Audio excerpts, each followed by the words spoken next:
بسم اللہ الرحمن الرحیم۔ نماز کی پابندی اور اس کی حفاظت، اور وہ کون سے فرائض ہیں جس کے چھوڑ دینے سے نماز نہیں ہوگی، اور نماز قصر کون سی نماز ہوتی ہے؟ الحمدللہ رب العالمین والصلاة والسلام علی رسول الانبیاء والمرسلین محمد وعلی آلہ واصحابہ اجمعین۔ محترم ناظرین، نماز مذہب اسلام کی اہم ترین عبادت ہے۔ ایمان کے بعد اسلام کو جو ستون سب سے پہلے استوار کیا گیا وہ نماز ہے، اور محشر میں سب سے پہلے جس عمل کا حساب لیا جائے گا وہ بھی نماز ہے۔ واقعہ معراج میں بے مثال رفعت و شان کے ساتھ جو رکن اسلام عطا ہوا وہ نماز ہے، اور بلوغ سے لے کر موت تک کے سفر و حضر، مرض و صحت اور حرب و امن، ہر حال میں جس عمل کی 5 وقتہ بجا آوری لازم قرار پائی وہ نماز ہے۔ کفر و اسلام کی حد و فاروق بھی نماز ہے، اور آپ علیہ الصلوۃ والسلام کی آنکھوں کی ٹھنڈک بھی ہے۔ نماز ایمان کی پختہ سند بھی ہے اور جن و انس کے مقصد زندگی بھی۔ اللہ پاک نے ہم مسلمان پر 5 وقت کی نمازیں فرض کی ہیں۔ نماز دین کا ستون ہے، جس نے نماز چھوڑی گویا اس نے اس محل کو گرایا۔ اللہ تعالیٰ نے مسلمانوں پر 5 نمازیں فرض کی ہیں: فجر، ظہر، عصر، مغرب و عشاء۔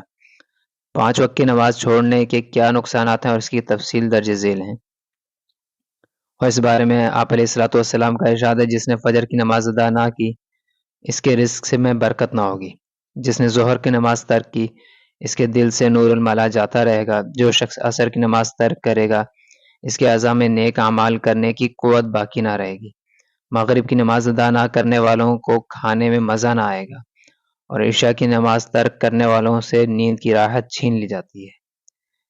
پیارے ناظرین، نماز کے فرائض میں نماز کے 14 فرائض ہیں، جن میں سے چند ایسے ہیں جن کا نماز سے پہلے ہونا ضروری ہے، ان کو نماز کی شرائط بھی کہا جاتا ہے، اور چند فرائض ایسے ہیں جو داخلی نماز ہیں، سب کی فہرست یہ ہیں: بدن کا پاک ہونا، کپڑوں اور جائے نماز کا پاک ہونا، سطر یعنی مردوں کو ناف سے گھٹنوں تک اور عورتوں کو چہرے، ہتھیلی اور قدموں کے علاوہ تمام بدن کا ڈھانپنا فرض ہے۔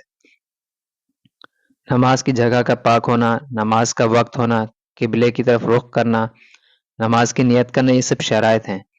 تکبیر تحریمہ، قیام یعنی کھڑا ہونا، قرات یعنی ایک بڑی آیت یا 3 چھوٹی آیتیں یا ایک چھوٹی سورت پڑھنا، رکوع کرنا، سجدہ کرنا، قاعدہ اخیر۔ قاعدہ اخیر بیٹھنے کو کہتے ہیں، جس قاعدے میں سلام پھیرتے ہیں وہ قاعدہ اخیر ہے، اور اپنا ارادے سے نماز ختم کرنا۔ اگر ان میں سے کوئی چیز بھی جان کر یا بھول کر رہ جائے تو نماز نہ ہوگی، دوبارہ پڑھنا فرض ہوگا۔